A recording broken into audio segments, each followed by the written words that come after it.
Bom dia, moçada! Aqui quem vos fala é o professor Eugênio Bastos, canal Geogênio, a serviço dos alunos que gostam de estudar e passar em concursos. Moçada, vamos fortalecer o canal. Se inscreva no canal, dê aquele like, compartilhe o vídeo e ajude o professor Eugênio Bastos a democratizar o ensino da geografia. Moçada, no nosso encontro de hoje, iremos falar um pouquinho sobre o Japão, a terceira maior economia do mundo. Iremos abordar alguns assuntos temáticos que caem em provas de vestibular, sendo também um assunto importante para o concurso da SpaceX. Vamos então dar início ao nosso trabalho, começando a falar sobre a instabilidade geológica do Japão. Professor, é verdade que a Terra treme todo dia no Japão? Sim, é verdade. Por que isso acontece? Porque o Japão está numa área de convergência de 4 placas tectônicas, 3 das quais podem ser vistas através desse mapa. A placa euroasiática, a placa das Filipinas e a placa do Pacífico. Uma quarta placa tectônica está aqui em cima, acima da ilha de Hokkaido, que é a placa norte-americana. Em razão do país se encontrar numa área de convergência de 4 placas tectônicas, é comum a ocorrência de abalos sísmicos diariamente no país. Claro que a grande maioria desses abalos é de fraca intensidade, baixa magnitude, mas, de vez em quando, o país é sacudido por um forte abalo sísmico, só que o Japão, por ser um país desenvolvido, se adaptou a essas condições geológicas desfavoráveis e, sendo assim, o país desenvolveu tecnologias que permitem às construções suportarem abalos sísmicos de forte intensidade. São várias tecnologias aplicadas na construção de pontes, prédios, túneis, casas e etc., razão pela qual, mesmo acontecendo tremores de terra de forte intensidade, o número de vítimas fatais é relativamente baixo. Em 2011, aconteceu um forte abalo sísmico no mar, de intensidade 9 na escala Richter, que deu origem a um tsunami que, inclusive, atingiu as instalações da central nuclear existente em Fukushima. Esse tsunami, que atingiu o Japão, várias cidades costeiras do Japão, sobretudo da ilha de Honshu, que é a maior das ilhas que compõem o arquipélago japonês, matou ali por volta de 18 mil pessoas. Mas posso garantir a vocês que muitas pessoas que morreram em função desse tsunami, maremoto, morreram por imprudência, porque ao assistir os vídeos relativos ao tsunami de 2011, março de 2011, o sistema de alerta ou os sistemas de alerta foram acionados nas cidades costeiras, mas os vídeos mostram que pessoas imprudentes não atenderam o alerta e não se afastaram das áreas baixas que poderiam e foram atingidas por esse tsunami. Então, esse tsunami matou mais de 18 mil pessoas e, nas últimas décadas, sem dúvida nenhuma, foi a catástrofe natural que matou mais gente no território japonês. O Japão, além de possuir uma intensa atividade sísmica, está localizado no anel de fogo do Oceano Pacífico, razão pela qual o país também possui vulcões ativos, sendo o mais famoso o Monte Fuji-ama, que pode ser visto da cidade de Tóquio, um vulcão com uma característica bem típica, com formato de cone. O vulcanismo no Japão é muito ativo e os japoneses aproveitam as zonas termais vulcânicas, inclusive para a geração de energia elétrica. É um dos países que possuem usinas geotérmicas em seus territórios. Bom, além disso, podemos também afirmar que o território japonês é predominantemente montanhoso, até mesmo porque nas áreas ou zonas de convergência de placas tectônicas se formam cadeias de montanhas.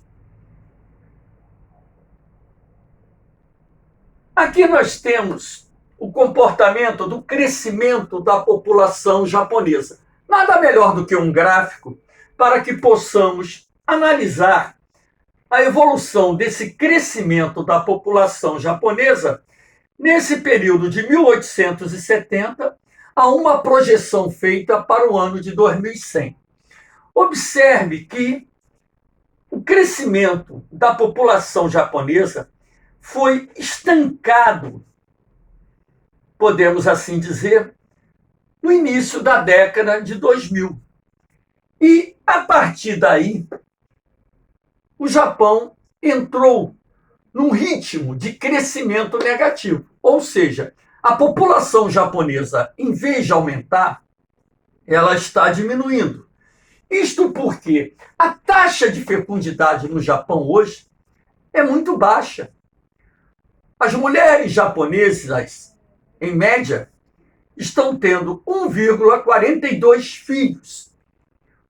Portanto, bem abaixo da taxa de reposição da população, que deve ser de 2,1 filhos por mulher. E o Japão, em função disso, está registrando uma queda da sua população absoluta.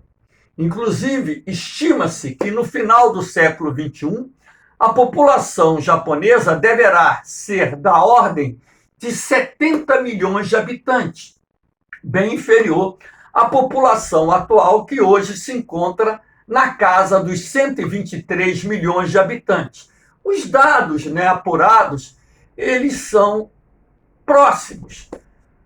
Dependendo da fonte de consulta, eu procuro buscar as fontes mais atualizadas. Mas, mesmo nas fontes mais atualizadas, existe uma pequena diferença nos dados apurados. Então, a linha aqui mostra que o país está numa trajetória de crescimento negativo, ou seja, a população absoluta no Japão está regredindo. E isso acaba se transformando num sério problema para o país. E nada melhor do que falar sobre o crescimento da população japonesa, também apoiando-se na pirâmide etária do Japão. Essa pirâmide etária japonesa de 2020, aqui, por exemplo, os dados já são diferentes daquele que eu forneci a vocês. Aqui diz que a população japonesa, em 2020, fechou em 126.476.458 pessoas. Mas outros dados indicam que a população japonesa atual é de 123 milhões de habitantes, aproximadamente. Então, aqui vocês podem perceber que a base da pirâmide etária japonesa ela é muito estreita. Ora, se ela é muito estreita é porque o percentual de jovens é muito baixo. E se o percentual de jovens é muito baixo, é porque a taxa de natalidade no país é muito reduzida. Reparem que apenas 16,9% da população japonesa tem idade igual até 19 anos, ou seja, de 0 a 19 anos. É um percentual considerado muito baixo, se levarmos em consideração a questão da necessidade da renovação da força de trabalho para dar continuidade ao processo de desenvolvimento econômico do país. Observe que a maior parte da população japonesa está no corpo da pirâmide. 49,8% dos japoneses estão na faixa adulta. E eu chamo a atenção de vocês para o percentual de idosos. 33,3% dos japoneses têm idade igual ou superior a 60 anos. Então, a população idosa no Japão é muito numerosa. E isso, logicamente, que também acaba se transformando num sério problema para o país. Por quê? Quando um país tem uma população idosa numerosa, você tem que levar em consideração que aumenta os gastos com saúde, aumenta os gastos com aposentadorias, reduz a disponibilidade de mão de obra. A população idosa, ela, em média, consome menos do que a população jovem e a população adulta. Isso acaba se refletindo na arrecadação de impostos e também acaba influindo no comportamento do crescimento da população. Então, são problemas comuns que acompanham o envelhecimento da população em qualquer país do mundo. Quando nós analisarmos um pouco mais à frente a economia japonesa, nós veremos que o país ele vem registrando crescimento econômico muito pequeno, intercalado com anos de recessão. É bem provável que nos próximos anos a economia japonesa venha a ser superada por economias de outros países que estão registrando taxas de crescimento econômico mais expressivas. E, logicamente, que essa questão da demografia japonesa é um dos fatores que tem influenciado no fraco desempenho da economia japonesa. Aqui nós temos a questão da urbanização japonesa. Se nós utilizarmos os padrões conceituais da urbanização empregado aqui no Brasil, veremos que o Japão tem quase 92% da sua população vivendo em cidades. Em primeiro lugar, nós temos que levar em consideração que o Japão possui um território relativamente pequeno. Se nós somarmos todas as ilhas japonesas, teremos uma área equivalente à do estado de São Paulo. Todavia, boa parte do território japonês é constituído por um relevo acidentado, montanhoso. Então, as planícies em si representam um percentual muito pequeno do território japonês. As planícies e os planaltos, que são áreas mais adaptáveis à vida humana, à construção de cidades e por aí vai. Dessa forma, a maior parte da população japonesa acabou vivendo aonde? Nas cidades. Até mesmo porque o Japão é um dos países mais industrializados do mundo. E a falta de disponibilidade de terras para o setor agrário também contribui para que a maior parte da população japonesa resida nas cidades. Aqui nessa faixa rosa, nós temos a maior megalópole do mundo, Tokaido, que reúne mais de 80 milhões de pessoas. É um grande aglomerado de metrópoles intercaladas com cidades de médio porte, numa faixa que margeia o litoral japonês, sobretudo da ilha de Honshu, que é essa grande ilha que compõe o Japão.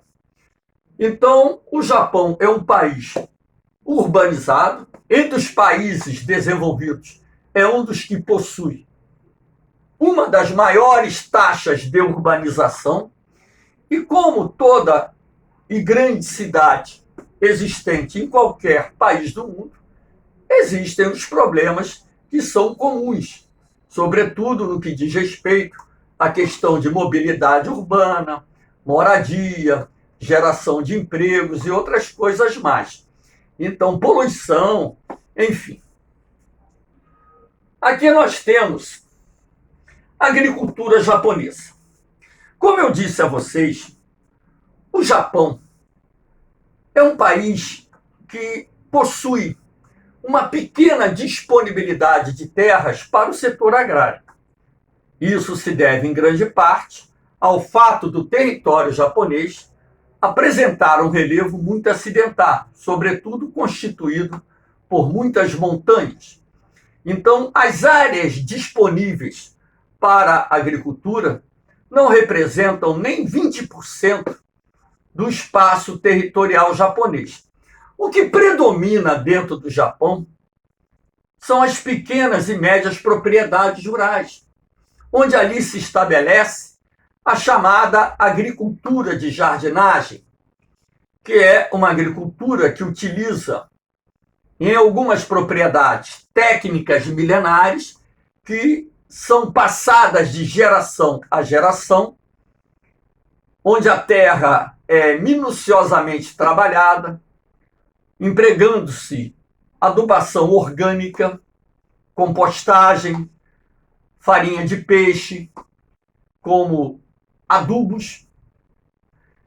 Utiliza-se o cultivo em viveiros e, através de um processo de selecionamento de plantas, posteriormente faz o transplante das melhores plantas para a área definitiva de cultivo. O manejo de pragas, muitas vezes, utiliza procedimentos que são passados de pais para filhos. Mas o que há de se destacar também é que a agricultura de jardinagem do Japão, ela evoluiu. Hoje você tem o emprego de pequenas máquinas agrícolas. Não se utiliza lá as máquinas agrícolas que se utilizam nos Estados Unidos, no Canadá, no Brasil, aquelas gigantescas máquinas agrícolas. Utilizam-se máquinas menores, até mesmo porque as propriedades rurais são menores. Então, hoje se utiliza a fertilização química, hoje se utiliza o emprego de defensivos agrícolas, os agrotóxicos. Então, a agricultura de jardinagem japonesa, ela concilia as técnicas tradicionais em algumas propriedades e técnicas modernas em outras propriedades. Em função da falta de espaço destinado ao setor agrário, os japoneses estão investindo na implantação das fazendas verticais. Aqui vocês podem observar uma estrutura vertical de cultivo de hortaliças. No entorno das cidades japonesas existem os chamados cinturões verdes, que é o nome que se dá àquele conjunto de pequenas propriedades rurais destinadas ao cultivo de verduras, legumes, frutas, criação de pequenos animais e etc. O sistema de jardinagem é um sistema intensivo de alta produtividade, mas o Japão não é autossuficiente na produção de alimentos, razão pela qual o país se vê obrigado a importar alimentos de outros países do mundo. Uma outra atividade que é bem desenvolvida no Japão é a pesca. A indústria pesqueira japonesa é uma das maiores do mundo.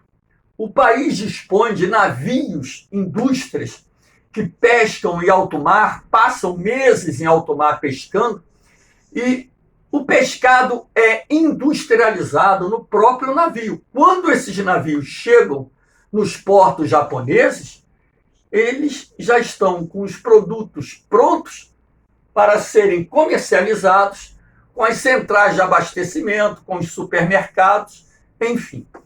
Uma outra atividade também é a piscicultura, pois é do mar que vem a maior parte da proteína animal que alimenta os japoneses. O Japão, ele não tem uma disponibilidade de áreas para a criação, por exemplo, bovina. A criação bovina no Japão é muito pequena. Então, a maior parte da proteína animal consumida no Japão provém dos frutos do mar. No Japão existem as fazendas costeiras destinadas à piscicultura, assim como a atividade da piscicultura também se desenvolve em terra. Talvez nenhum país do mundo produza tanto pescado em fazendas costeiras como o Japão. O país desenvolveu uma tecnologia muito avançada nesse sentido. E o país também figura como o maior produtor de algas marinhas, um alimento que é muito consumido no território japonês, inclusive com fazendas costeiras também destinadas à produção das algas marinhas. Então, a atividade agrária no Japão é uma atividade muito desenvolvida e, em função da grande população, como eu disse, o país se vê obrigado a importar alimentos de outros mercados, principalmente grãos. O Japão é um grande produtor de arroz, tá? Aqui nós temos a industrialização do Japão. Como eu disse ainda há pouco, o Japão é um dos países mais industrializados do mundo. E a industrialização japonesa vai começar por volta de 1868, quando então iniciou-se a era Meiji, a era das grandes transformações. Até então, o Japão era um país feudal. Em pouco tempo, podemos assim considerar, o Japão emergiu como uma potência industrial no mundo. Agora, o que foi feito para que o país pudesse se transformar numa potência industrial? Primeiro, era preciso extinguir o sistema feudal que existia no país e conclamar os senhores feudais a participarem desse processo de industrialização desenvolvido no Japão. Ora, um país atrasado tecnologicamente não consegue se industrializar da noite para o dia, porque o conhecimento é vital para o desenvolvimento de qualquer nação. Então, o que o Japão fez? O governo japonês torna o ensino obrigatório nas escolas.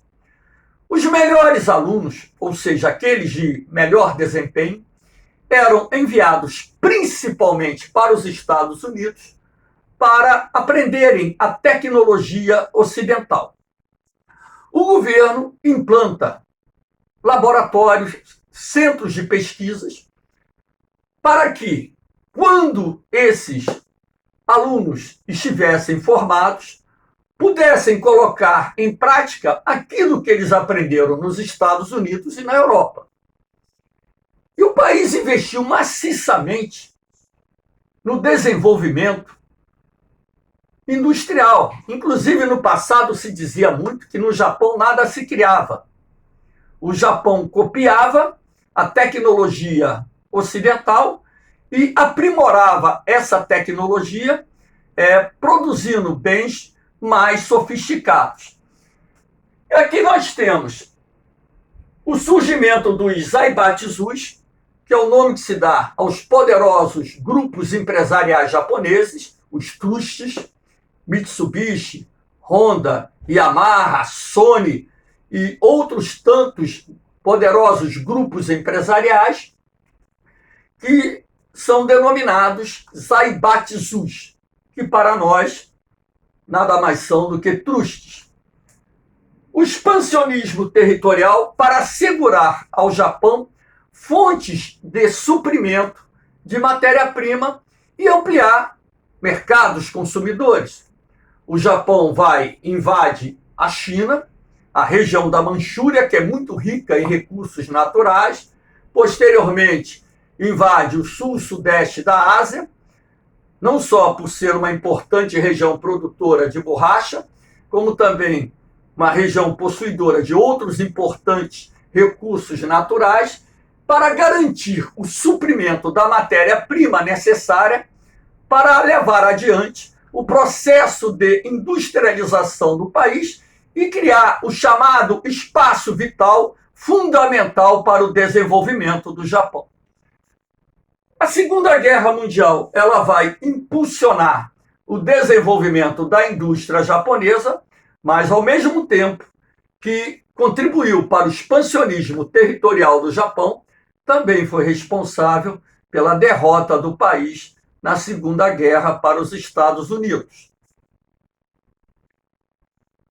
Ao término da Segunda Guerra Mundial, o Japão estava arrasado, destruído. E a reconstrução do Japão vai contar com a ajuda do governo norte-americano. E muita gente não entende o porquê dos Estados Unidos terem ajudado a reconstruir o país que atacou covardemente Pearl Harbor na Segunda Guerra Mundial. Mas o que se leva em consideração nesse período do pós-guerra era uma outra ameaça vinculada ao expansionismo do comunismo no continente asiático. Então, o Japão seria de grande importância dentro da geopolítica norte-americana para conter a ameaça de expansão do comunismo no continente asiático. O Plano Marshall ele vai se estender ao Japão, portanto, os Estados Unidos vai injetar bilhões de dólares para reconstruir as cidades japonesas e reestruturar a economia do país. Aqui nós temos um período em que a economia do Japão vai crescer num ritmo acelerado, e esse período ficou conhecido como o milagre econômico japonês. Quais foram os fatores que contribuíram para o milagre econômico japonês? A ajuda dos Estados Unidos, como eu citei, a redução dos gastos militares, então o país passa a ter condições de investir em outros setores, inclusive na reconstrução do país, a permissão por parte do governo norte-americano para a reorganização dos zaibatsus, os poderosos grupos empresariais japoneses, a disciplina do trabalhador japonês, que inclusive fazia hora extra para ajudar na reconstrução do país, a política para a conquista de novos mercados, uma política agressiva que levou o Japão, na década de 1970, na década de 1980, a conquistar mercados mundo afora. Os produtos japoneses invadiram vários mercados no mundo. O que vem acontecendo hoje com os produtos chineses aconteceram anteriormente com produtos procedentes do Japão. Grandes investimentos em ciência e tecnologia. O Japão possui centros tecnológicos muito avançados e é um dos países que tem sido responsável pelo desenvolvimento da quarta revolução industrial, que, logicamente, já se iniciou no mundo. Aqui nós temos o principal tecnopolo japonês, esse Tsukuba. Esse tecnopolo, podemos assim dizer, mantendo as devidas proporções, ele rivaliza com o Vale do Silício.